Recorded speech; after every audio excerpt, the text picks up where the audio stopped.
अस्सलाम वालेकुम students, welcome to Iman learning. Students, topic है हमारा साइनोबैक्टीरिया। प्रीवियस लेक्चर में हमने साइनोबैक्टीरिया के कैरेक्टरिस्टिक्स पे बात की थी, उसके इंट्रोडक्शन हमने लिया था। अब हम डिस्कस करें साइनोबैक्टीरिया की इकोनॉमिक इंपॉर्टेंस। साइनोबैक्टीरिया इकोनॉमिकली कितने इंपॉर्टेंट हैं। अब जो साइनोबैक्टीरिया होते हैं स्टूडेंट्स, वो उसके यूज़फुल एस्पेक्ट्स भी हैं और उसके जो है वो हार्मफुल एस्पेक्ट्स भी हैं। तो सबसे पहले हम बात करते हैं इसके यूज़फुल एस्पेक्ट्स पे। अब जो बैक्टीरिया होते हैं वो क्या करते हैं, रिक्लेमेशन ऑफ अल्कलाइन सॉइल। अब रिक्लेमेशन ऑफ अल्कलाइन सॉइल जो है वो किस तरह से करते हैं। फॉर एग्जांपल, जो बैरन सॉइल होती है या ऐसी सॉइल जो वाटर लॉग्ड होती है, ठीक है, जिसमें वाटर जो है वो ज़्यादा होता है, जिसको हम कहते हैं वाटर लॉग्ड, ठीक है, या ऐसी सॉइल जिसमें वाटर लॉगिंग जो है वो ज़्यादा होती है, इसको वाटर लॉग्ड सॉइल कहते हैं। यानी कि पानी की जो क्वांटिटी है वो ज़्यादा होती है, या जिसको हम कह सकते हैं कि वो कलर वाली जो ज़मीन होती है। ओके, वहाँ पे क्या होता है कि जो किसान है अपनी फसलें नहीं उगा सकते, तो उस सॉइल को ये रिक्लेम करता है। रिक्लेम का मतलब क्या होता है कि उसको वापस से अपनी जो उसकी फर्टिलिटी है उसकी असली हालत में लेके आता है, उसकी फर्टिलिटी को इंक्रीज़ कर देता है। अब होता क्या है, जो कि जहाँ पे अल्कलाइन सॉइल होती है वहाँ पे क्या किया जाता है, किसानों को कहा जाता है कि आप लोग वहाँ पे साइनोबैक्टीरिया को ग्रो करवाओ। तो वहाँ पे जब साइनोबैक्टीरिया ग्रो कर जाते हैं तो क्या होता है कि वो जो सॉइल है उसकी जो अल्कलाइन कंडीशन है वो ख़त्म हो जाती है और दोबारा से उसकी फर्टिलिटी जो है वो इंक्रीज़ हो जाती है और वो सूटेबल होती है फॉर प्लांट ग्रोथ के लिए। Okay, so next point is cyanobacteria जो है वो इंपॉर्टेंट होते हैं फॉर नाइट्रोजन फिक्सेशन। अब इन्वायरमेंट के अंदर जो नाइट्रोजन फिक्सेशन होती है उसमें साइनोबैक्टीरिया बहुत इंपॉर्टेंट रोल प्ले करते हैं।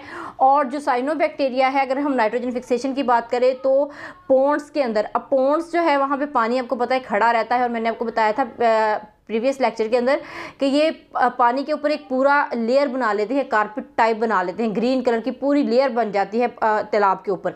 अब होता क्या है कि जिस पॉन्ड के अंदर पानी खड़ा रहेगा वहाँ पे क्या होगा कि ये नाइट्रोजन फिक्स करते रहेंगे, और नाइट्रोजन फिक्स करते रहेंगे तो उस पॉन्ड की मिट्टी के अंदर भी क्या होगा कि साइनोबैक्टीरिया होंगे।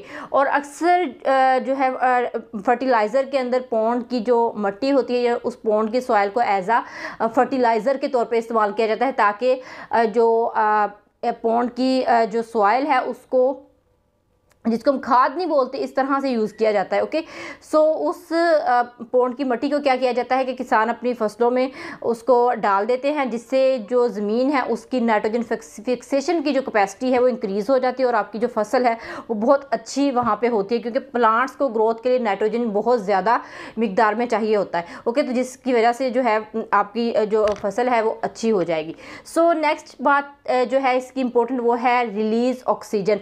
अब आपको हमने बताया था कि जो साइनोबैक्टीरिया है वो ड्यूरिंग फोटोसेंसिस रिलीज़ करते हैं ऑक्सीजन को, तो ये भी इसकी बहुत इंपॉर्टेंट और अच्छा फैक्टर है कि ये इन्वायरमेंट को क्लीन करता है, इन्वायरमेंट के अंदर ही ऑक्सीजन की जो मिकदार है उसको इंक्रीज़ कर देता है। सो इसके हार्मफुल एस्पेक्ट ये भी आता है कि पोल्यूशन, ये भी इसका जो है वो बेनिफिशियल एस्पेक्ट्स है जिसमें पोल्यूशन इंडिकेटर्स होते हैं। अब पोल्यूशन इंडिकेटर्स का क्या मतलब होता है कि अगर फॉर एग्जांपल किसी इन्वायरमेंट के अंदर बहुत ज़्यादा या किसी जगह पे बहुत ज़्यादा पोल्यूशन है तो वहाँ पे जो साइनोबैक्टीरिया होती है, क्योंकि ये फ़िज़ा के अंदर भी मौजूद होता है और इर्द गिर्द भी हर जगह एवरीवेयर ये पाया जाता है।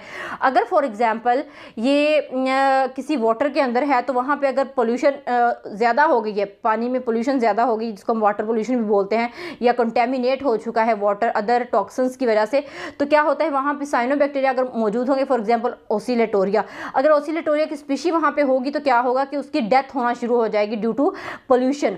तो जब उसकी ज़्यादा डेथ होना शुरू हो जाएगी तो वहाँ पे रिसर्चर जो है वो इस बात का अंदाज़ा लगा लेंगे कि इस पॉन्ड के अंदर जो है पोल्यूशन बहुत ज़्यादा हो गई, जिसकी वजह से ये स्पीशी जो है अचानक से इसकी डेथ जो है वो होना शुरू हो गई है। तो ये भी इसका बहुत बेनिफिशियल जो है वो इफेक्ट है। Other is symbiotic relationship.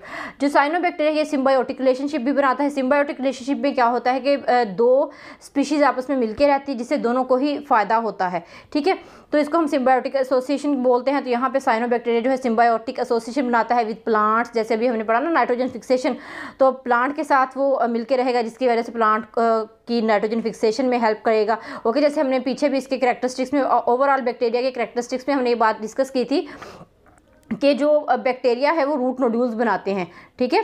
तो रूट नोड्यूल्स क्या होते हैं, वो बैक्टीरिया होते हैं, ये एसोसिएशन होता है प्लांट के साथ इसका, जिसमें ये प्लांट को नाइट्रोजन फिक्स करके देते हैं, प्लांट बदले में क्या देता है, बैक्टीरिया को फूड प्रोवाइड करता है। तो इस तरह ये अच्छा एसोसिएशन बनाते हैं, जिसमें एंजियोस्पर्म्स प्लांट भी आ जाते हैं जो हायर प्लांट्स होते हैं, और लाइकन्स भी आ जाते हैं, ओके, जैसे पार्टनर ऑफ लाइकन। तो लाइकन के साथ भी ये पार्टनर जो है वो करता है, और उसकी जो फोटोसिंथेटिक है कैपेसिटी है वो भी बढ़ा देता है, और देन वहाँ पे प्लांट ग्रोथ करने में भी हेल्प देता है, ओके। अब पोन्ड्सकम, ये पोन्ड्सकम भी जो है वो प्रोड्यूस कर देता है। पोन्ड्सकम में क्या होता है कि बहुत जो मतलब पानी है, यहाँ पे पानी खड़ा हुआ है, वहाँ पे जाग नुमा जो है वो साइनोबैक्टीरिया ग्रो करते हैं, जैसे जाग होती है, ठीक है, उस तरह ये ग्रो करते हैं, और उसके अंदर प्रोटीन बहुत ज़्यादा मिकदार में मौजूद होती है, ठीक है, ये बहुत अच्छा इसका इफेक्ट है।